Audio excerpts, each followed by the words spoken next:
Dalam seke ini kita dua ini jadi dari PNS tapi kemudian menjadi gembala sidang juga. Dia bekerja di dinas perindustrian, juga menempati posisi-posisi di sana, tapi kemudian juga dia gembala sidang yang dulu saya ketua panitia di gereja itu. Namanya Gereja Betel Anak Darah Babufu. Begitu.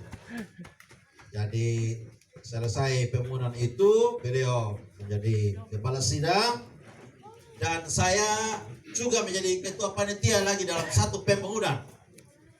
Dan kemudian dari pembangunan itu lalu kemudian saya menjadi kepala sidang dari gereja yang sekarang saya gembalakan yang sudah mau 10 tahun ini. Jadi saya bilang saya unik karena saya ini sama dengan saudara saya, Bapak Yaskiel, sarjana ekonomi ini. Ya. Jadi dia lebih dulu menjadi kepala sidang dari saya. Jadi kalau kita dua ini, kalau ada kematian begini selalu bagi kue khotbah. Kadang di malam penghiburan dia, di saya, kalau jemaat saya, maka saya yang pimpin penggembalaan atau bawa ibadah pemakaman. Tapi kemudian kalau di beliau juga kadang saya juga yang pimpin ibadah penghiburan. Jadi kita dua ini chemistry-nya sama begitu. Ya, sama-sama PNS, tapi beliau sudah istirahat, beliau sudah selesai melaksanakan tugas sebagai PNS dan sudah pensiun dan melayani full time saat ini. Luar biasa, Tuhan pakai dia luar biasa. Jadi saya ini 10 tahun ini mengelilingi beberapa tempat. Jadi saya kepala Kesenian Negeri di Atambua, tapi saya sudah kepala sidang. Saya pindah kepala Kesenian Negeri lagi di Waingapu, saya kepala sidang. Tiap minggu kerja saya itu pulang. Jadi walaupun saya kepala Kesenian, tapi tiap minggu saya pulang karena saya ingat jemaat saya. Itu tanggung jawab moral dari seorang kepala sidang untuk jemaatnya. Jadi jemaat kepala sidang itu tidak ambil kolekte saja, tapi juga harus ingat dia punya jemaat. Tapi saya selama saya PNS, saya sudah berjanji dengan Tuhan, saya tidak ambil apa-apa dari kolektor dan uang perpuluhan. Tapi saya mau melayani Tuhan karena Tuhan. Dan sampai hari ini walaupun saya tidak ambil apa-apa, tapi Tuhan memberkati saya lebih dan lebih daripada itu. Itulah bukti bahwa kita menjadi hamba Tuhan ini karena gaji kita 30 hari. Jadi bukan kita punya gaji itu dari kita memberitakan firman Tuhan saja, tapi gaji kita tuh 30 hari. Artinya 30 hari kita dapat 30 harinya, tapi hidup ini untuk Tuhan semua. Begitu. Luar biasa. Dan kemudian kekasih Tuhan, sekarang ya gubernur minta saya bantu dia menjadi kepala Biro Hukum Provinsi Nusa Tenggara Timur. Dan saya bilang sama gubernur saya bilang, Pak Gub, saya ini kepala sidang. Kalau saya hari Minggu, Pak Gub jangan coba-coba, ya minta saya jalan dinas. Begitu. Karena saya harus khotbah di gereja saya. Begitu. Ya, jadi baru-baru saya kukir di dia ke Flores, ke Sumba, ke mana-mana selalu ajak saya, dan kemudian juga ke Rotterdam baru-baru, dan dia bilang sama saya, toh sekali-sekali toh istirahat, toh kasih yang lain saja begitu. Karena saya bilang kukirnya sampai hari Minggu, dan saya bilang sama dia, saya mau pulang pimpin perjamuan kudus. Dia bilang sama saya, toh kasih yang lain, toh kerja lain lagi, kerja untuk masyarakat toh.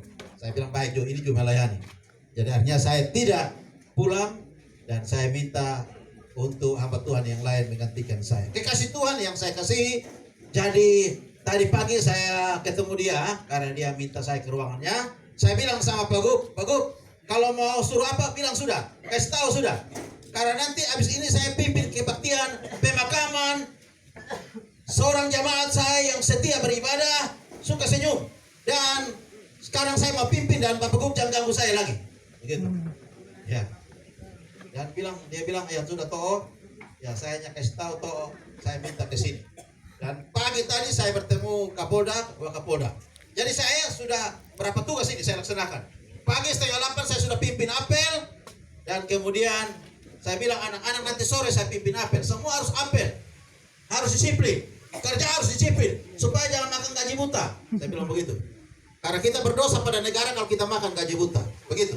Jadi sobat Tuhan yang saya kasih dalam Tuhan Yesus, sekarang Tuhan bawa saya untuk pimpin Saya punya kekasih, saudara, ya sudah seperti saudara lah begitu. Bapak Daniel ini kalau ketemu saya itu belum saya lihat dia sudah senyum duluan. Ya, dia sudah tertawa duluan. Ini harta termahal yang dimiliki oleh orang ini. Saya kira Bapak Yes juga sering ketemu dan pasti Bapak Pendeta Patola sama juga ya. Jadi dia selalu senyum tapi senyumnya lebar. Tadi malam saya pimpin ibadah penghiburan, senyum lebar, senyumnya tebal. Artinya tidak senyum main-main. Ini membuktikan bahwa dia senyum itu tulus betul. Amin. Amin. Senyumnya tulus. Tidak senyum-senyum sempit, artinya senyum-senyum. Ya, senyum-senyum simpul tidak, tapi senyumnya lebar sekali. Kita berharap juga kita semua suka senyum Kristus. Yang buka masker, yang pakai masker silakan buka, senyum di samping kiri kanan. Begitu ya. Katakan bahwa hai corona, enyahlah engkau, hai corona, ya, mautmu tidak mampu menyengat kami lagi karena kami sudah dalam Kristus. Haleluya. Amin. Puji Tuhan. Saya ngomong banyak, lebih baik kita ngomong firman Tuhan dulu, ya toh. Kita buka satu bagian firman Tuhan karena saya sudah kasih tahu, saya ngomong tadi pengantarnya duluan karena saya mau bicara kurang lebih 20 menit saja atau 35 menit, 45 menit. 45 menit biasa dikasih waktu oleh anak-anak saya di gereja. Bapak, kalau Bapak yang 45 menit aja. Nanti kami sudah angkat ini tanda, kalau kali berarti itu Tuhan ada susen begitu. Jangan omong lagi, jangan omong banyak lagi begitu. Jadi saya sudah sepakat, ya sudah saya omong pengantar 5-10 menit, saya nanti bawa firman 30 menit. Sobat Tuhan, kita buka dalam kitab Wahyu, ya. Kitab Wahyu pasal yang ke-14 ayat yang ke-13. Kalau Bapak Mama tidak bawa kitab seperti saya, Bapak Mama HP itu sekali-sekali jadikan dia HP suci, jangan HP yang tidak suci. Jadi buka kitab saudara di HP saudara, begitu ya. Baik, ya. Kalau semua sudah dapat, saya akan bacakan buat kita. Ya. Berikut firman Tuhan berkata pemberitahuan tentang penghakiman. Satu ayat kita baca, ayat yang ke-13 dibilang begini, dan aku mendengar suara dari surga berkata, tuliskanlah berbahagialah orang-orang mati yang mati dalam Tuhan. Sekarang ini, sungguh kata roh, supaya mereka boleh beristirahat dari jerih lelah mereka, karena segala perbuatan mereka menyertai mereka. Kekasih Tuhan yang saya kasihi, saya beri tema dari pembacaan firman Tuhan ini, berbahagialah orang yang mati di dalam Tuhan. Ya. Kalau demikian, maka ada orang yang tidak berbahagia karena mati di luar Tuhan. Amin. Amin. Jadi ada dua kematian, satu mati dalam Tuhan dan yang kedua mati di luar Tuhan. Karena lawan kata dari mati di dalam Tuhan, lawan katanya adalah mati di luar Tuhan. Ya, artinya sama-sama istirahat, sama-sama selesai, sama-sama beristirahat. Tapi pertanyaannya di sini, apakah dia mati di dalam Tuhan ataukah tidak? Itu persoalan. Ya. Masalah hidup ini kekasih Tuhanku sekalian, tidak hitung kita berapa umur kita, tidak hitung berapa panjang umur kita. Mau 90 tahun, tapi kalau masih di karaoke terus, ya minta izin. Masih kalau suruh 95 tahun, tapi masih jalan-jalan, putar kiri kanan, sana jelas hidup ini, ya sama saja. Soalnya peduli berapa lama kita hidup. Mau 15 tahun, mau 20 tahun, mau 30 tahun, itu bukan persoalan. Persoalannya kita di dalam Tuhan atau tidak. Ada amin saudaraku? Amin. Aminnya kecil-kecil. Ya. Ya berarti yang tidak amin besar-besar, bertobatlah karena kerjaan surga dekat. Ya. Jadi kita punya hidup ini harus hidup dalam kepastian. Semalam saya khotbah dan saya bicara tentang kematian itu pasti. Jadi tidak hidup itu saja itu pasti tidak. Tapi kematian itu pasti. Ya. Tapi persoalan matinya kita mati dalam Kristus atau tidak, itu persoalan. sebagai orang beriman kepada Tuhan Yesus, ya, kepada Tuhan Yesus ya, bukan kepada siapa-siapa, bukan kepada sombong-sombong, bukan kepada siapa-siapa, bukan. Ini kepada Kristus, kepada Yesus sebagai orang percaya. Ya.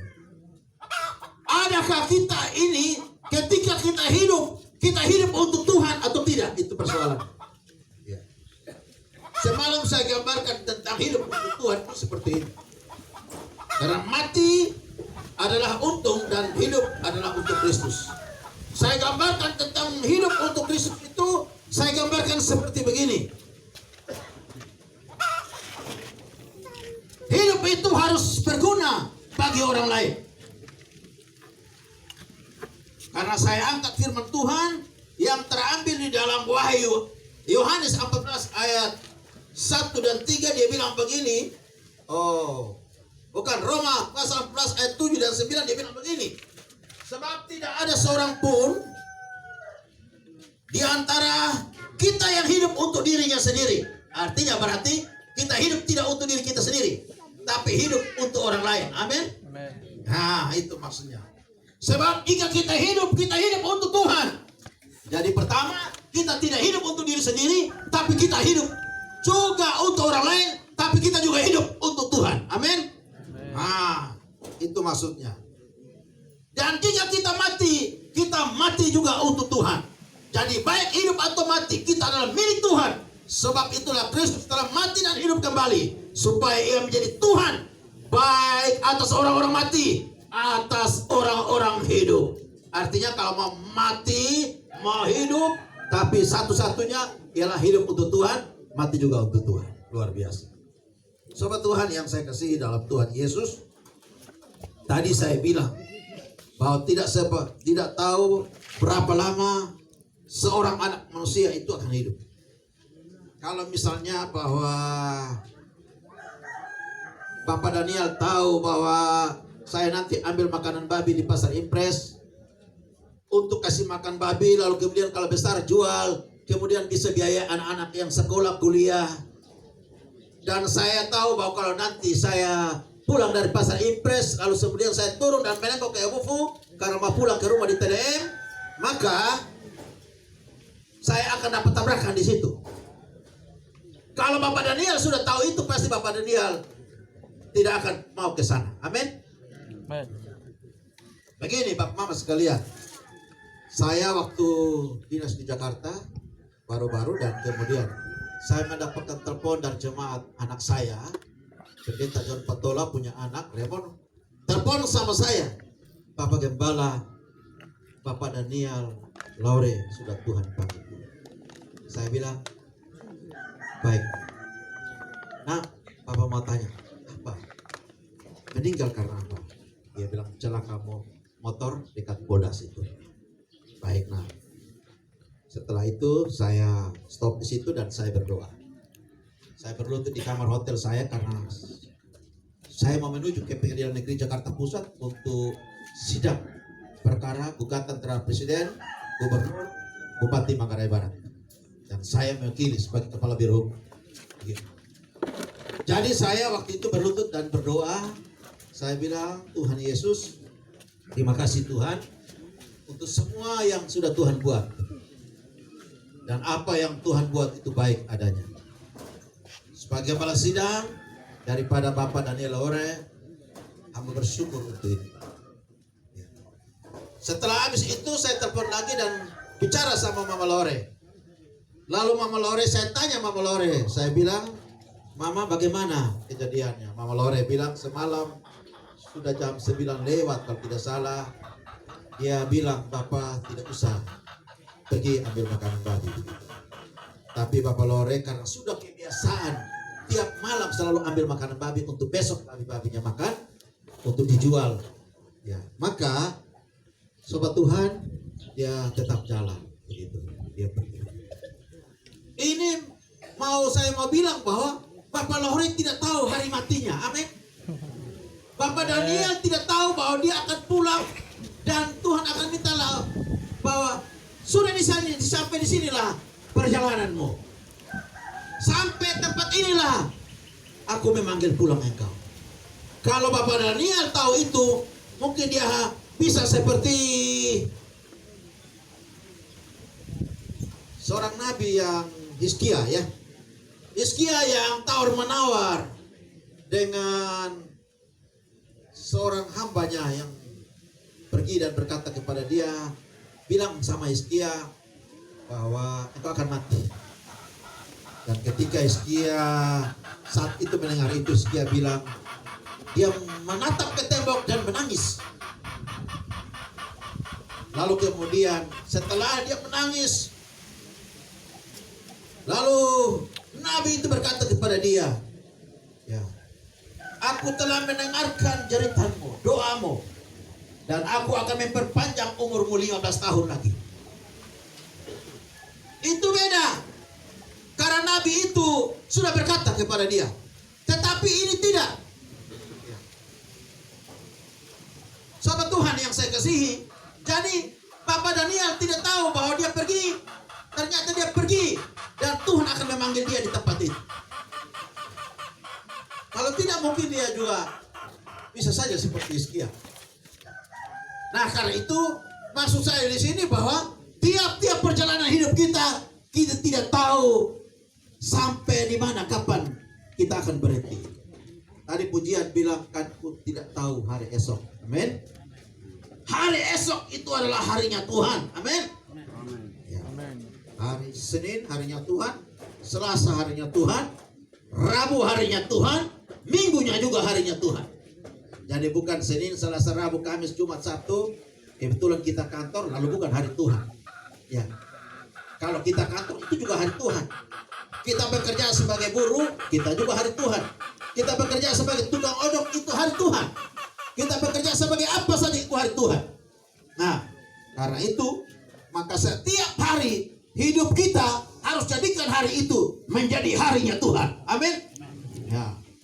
Ya, saya senang itu lagu waktu saya masih sekolah minggu. Saya dulu memang kepala batu, tapi saya juga rajin sekolah minggu. Ya, Bapak Yes ini tahu saya pernah kalau di Bufu ini. Ya, tukang pokok orang di Bufu. Karena saya pelatih silat, tapi sekali juga tukang pukul. Begitu. Jadi saya waktu itu sebelum bertobat itu saya waktu itu rajin sekolah minggu. Dan karena saya rajin sekolah minggu, saya dapat murid teladan. Woi, pendeta kasih hadiah saya celana panjang. Waktu itu terlalu banyak celana panjang. Oh, ini kampungan. Ini suara mall ini beramai. Toko-toko ruko-ruko ini beramai. Dulu kita nih, aduh, nyeri. Jalan saja juga nyeri. Orang tua udah bilang, tadi kita mentang, jangan ke situ, setan ada lewat. Kalau sendiri saya bapak dulu dukung berat nah. Saya bapak kandung nih, dukung berat. Dia kalau tidak bertobat masuk neraka. Ya. Tapi dari mulutnya keluar puji-pujian di akhir hidupnya, bahkan sebelum akhir hidupnya. Dan dia tahu kita senang sekali. Ya, kasih menutupi banyak dosa. Ya.